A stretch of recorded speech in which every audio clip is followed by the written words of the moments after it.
Good evening, I am Sangeeta Thodam and welcome to ISTV Evening News. First, the headlines.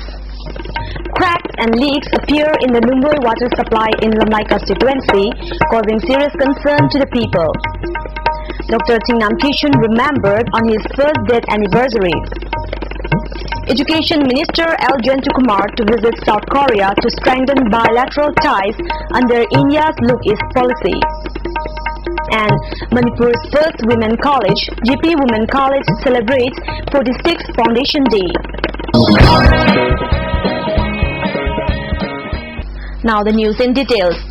Cracks and leaks have appeared in the Nungoi water supply in Lamlai constituency in Imphal East district, which is to be inaugurated shortly. Locals have alleged that the water supply scheme, which is under construction for the last 5 years, is likely to be opened before the cracks and leakages are properly repaired. There have been instances of the lack of quality control in many government constructions, but negligence on the part of the officers concerned is a more serious issue, they complained. The locals said their hopes for a regular water supply have been shattered when they show the large cracks.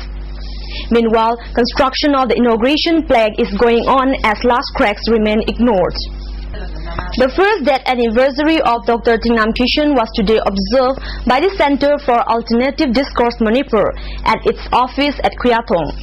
Flowers were offered to the photograph of the late MCS officer who was brutally murdered last year at Lukrabi Tongkong in Senapati district. He was abducted by NSC and IM cadres from Ukhrul district headquarters on the 14th of February last year along with his 2 staff. Their mutilated bodies were found on the 17th of February last year. Manipur witnessed unrest following their murder and people demanded punishment to those involved. The CBI has been investigating the case. Dr. Thingnam Kishan was the founder editor of the center's journal Alternative Perspective, published every 3 months in Imphal. A special issue of the journal was also released on the occasion.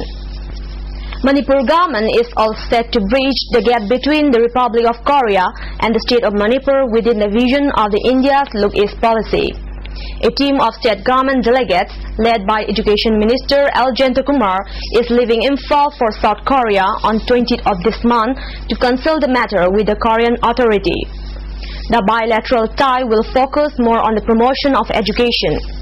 Additional Secretary of the State Education Department M. Hare Krishna, Under Secretary Y. Ranjan and Social Worker Kapu will accompany the Education Minister during the visit. Sources said the delegates will seek South Korea's cooperation in devising a teacher exchange program with the state and also in sharing its technical know-how. The delegate will also seek South Korea's government funding for setting up of IT infrastructure in the state. Various other sectors like cultural exchange programs, appreciation course for filmmakers, tour package, sports and introduction of Korean language in Manipur will be discussed during the visit. Documentary films on renowned theatre personalities Ratan Thiam and Haishnam Kainahan by filmmaker Oken Amakcham and documentary film on Manipuri culture by B. Sanju will be shown there during the visit. The training organized by the Red Cross Society Manipur State Branch concluded today at the office of the society. 32 teachers and students of Modern College participated in the training. Speaking at the closing function, MLA T.H. Lokeswar appealed to all the participants to put what they had learned during the training to practice and save lives.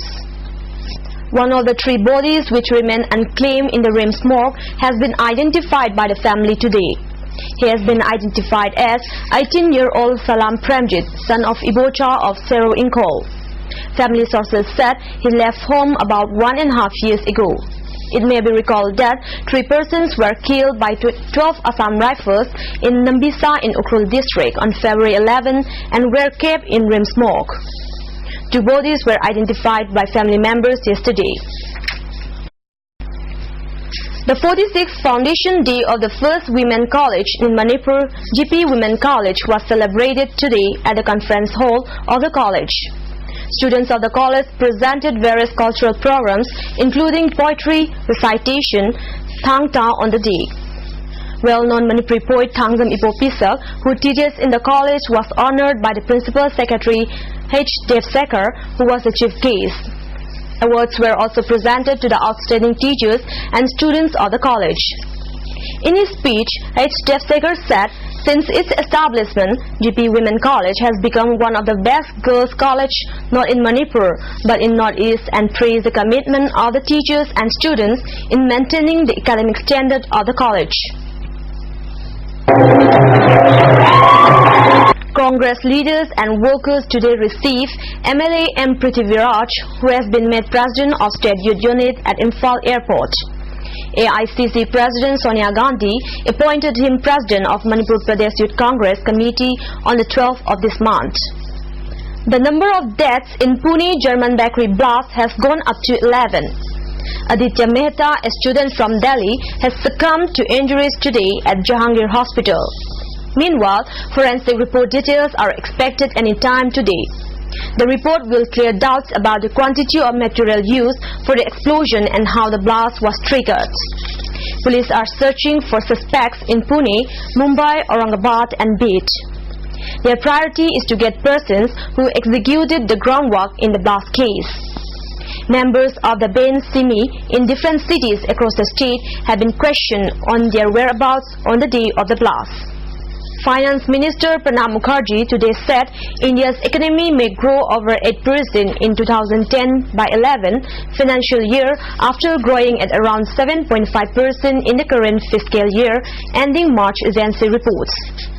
He, however, exuded the confidence that inflation rate will ease in the next few months. Inaugurating the international seminar on transfer pricing at New Delhi, Mukherjee stated that special set of transfer pricing rules created among the developing countries with the assistance of the Organization for Economic Cooperation and Development (OECD) help to prevent companies from using transfer pricing to avoid taxes. Mukherjee noted that the Indian economy has seen a remarkable turnaround. Concerning fiscal deficit, Mukherjee said the number would only be out when he presented the budget. India's fiscal deficit FD during the second quarter reached 7.9% of the GDP. It is expected to be higher at 6.8% of the GDP as government has borrowed a record of Rs 4.51 trillion. India's FD last fiscal had clocked 6.7%. A sit-in protest was held today at Kisamtong Kaitel protesting killing of a Kisamtong resident. The protest demanded arrest and speedy trial of the culprit involved in the killing.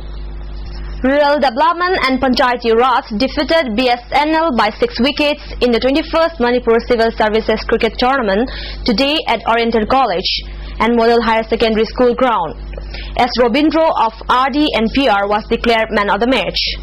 AG office will play against Agriculture Department tomorrow in the same ground.